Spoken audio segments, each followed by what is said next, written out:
நம்ம வீடியோவில் என்ன பார்க்க போகிறோன்னா கத்திரிக்காய் வந்து எண்ணெய் கத்திரிக்காய் குழம்பு பார்க்க போகிறோம். அதுக்கு ஃபஸ்ட்டு ஒரு கடாய் வச்சுக்கோங்க. அப்போ கொஞ்சமாக ஆயில் சேர்த்துக்கோங்க. கடுகு, வெந்தயம், கருவேப்பிலை, நல்லா எண்ணெய் கடுகு பொரிஞ்சிச்சு. இப்போ இது கூட வந்து நம்ம கத்திரிக்காய் ஆட் பண்ணிக்கோம். கத்திரிக்காய் வந்து நம்ம கட் பண்ணி வச்சுருக்கோம். இப்போ இதை வந்து அது கூட ஆட் பண்ணிக்கலாம். தண்ணி இல்லாமல் எடுத்துட்டு ஆட் பண்ணிக்கணும்.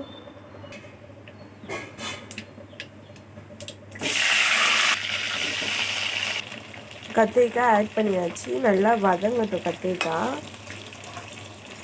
நம்ம கத்திரிக்காய் வந்து டைரெக்டாக எண்ணெய் கூட ஆட் பண்ணுறதுனால கொஞ்சம் லைட்டாக தெளிக்க தான் செய்யும்.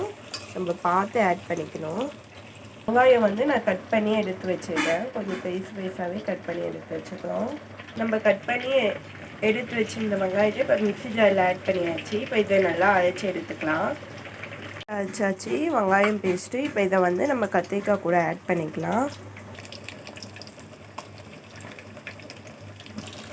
பூண்டு, இப்போ பூண்டு இது கூடயே ஆட் பண்ணிக்கிறேன்.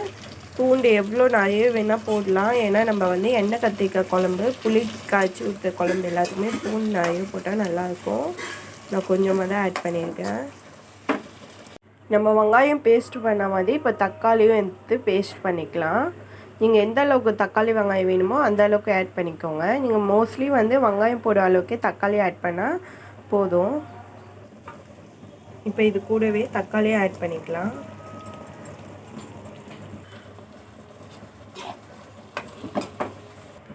இப்போ நல்லா வதக்கிக்கோங்க. நல்லா மிக்ஸ் பண்ணி விட்டுக்கலாம். உப்பு ஆட் பண்ணிக்கோங்க. நான் வந்து கல் உப்பு ஆட் பண்ணுறேன். அப்போ மஞ்சள், தனியாத்தூள், மிளகாய்த்தூள்,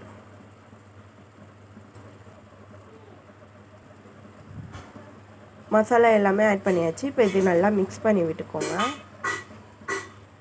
நல்லா மிக்ஸ் பண்ணி விட்டாச்சு மசாலா. தண்ணி ஆட் பண்ணிக்கோ. நம்ம மிக்ஸி ஜாரில் வந்து வெங்காய தக்காளி பேஸ்ட் அரைச்சோம்ல, அதிலே வந்து நம்ம தண்ணி மிக்ஸ் பண்ணி ஆட் பண்ணிக்கிறோம். இங்கே பாருங்கள், நம்ம கத்திரிக்காய் வந்து எண்ணெயில் வதக்கும் போதே நல்லா வெந்துச்சு. அதனால் வேகணும்னு இல்லை, லைட்டாக மசாலா வாசனை போனால் போதும்.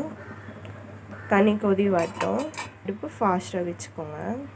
இப்போ இது கொதி வரதுக்குள்ளே நம்ம புளி காய்ச்சி எடுத்துக்கலாம். நான் ஆல்ரெடி புளி எடுத்து ஊற வச்சுருக்கேன். எந்த அளவுக்கு புளி ஊற வச்சுருக்கேன்னா 100 கிராம் புளி போட்டிருக்கேன். நான் 100 கிராம் கம்மியாக தான் இருக்கும். இது நல்லா காய்ச்சிக்கலாம். புளி வந்து நல்லா காய்ச்சி எடுத்தாச்சு. இப்போ இதை வந்து நம்ம குழம்பு கூட ஆட் பண்ணி புளி தண்ணி வந்து ஆட் பண்ணியாச்சு. இது நல்லா இப்போ கொதிக்கிட்டோம். ஒரு தட்டு போட்டு மூடிடலாம். இப்போ இது ஒரு தட்டு போட்டு மூடிடலாம். நான் வந்து புளி தண்ணி கூட எந்த மசாலாவும் ஆட் பண்ணல. ஏன்னா நான் மிளகாத்தூள் வந்து வீட்டிலேயே அரைக்கிறது தான். நல்லா காரமாக இருக்கும். அதுவே நம்மளுக்கு தேவையான காரம் இருக்கும். ரொம்ப புளிப்பெலாம் இருக்காது குழம்பு. நீங்கள் மிளகாத்தூள் எக்ஸ்ட்ரா ஆட் பண்ணுறதா இருந்தால் பண்ணிக்கோங்க. சரி, நல்லா கொதிக்கிட்டோம். அடுப்பு ஃபாஸ்ட்டாகவே இருக்கட்டும். நல்லா கொதிச்சுட்டு இருக்கோம். இப்போ நம்ம தட்டு எடுத்து பார்க்கலாம். குழம்பு நல்லா கொதிச்சிச்சு. இப்போ சிம்மில் வச்சாச்சு. நல்லா மிக்ஸ் பண்ணி விட்டுக்கலாம்.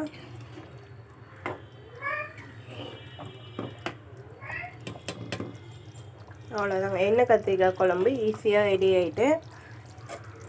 நம்ம எண்ணெய் வந்து ஃபஸ்ட்லேயே நிறைய ஊற்றிருந்தோம். தேவைப்பட்டால் இடையிலையுமே ஊற்றிக்கலாம்.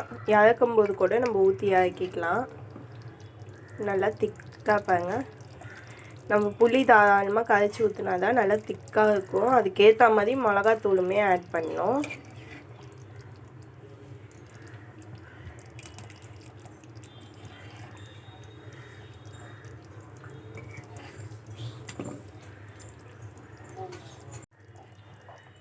இந்த வீடியோ உங்களுக்கு பிடிச்சிருந்தா லைக் பண்ணுங்கள், ஷேர் பண்ணுங்கள், சப்ஸ்கிரைப் பண்ணுங்கள். மறக்காமல் பெல் பட்டனை கிளிக் பண்ணுங்கள். தேங்க்யூ.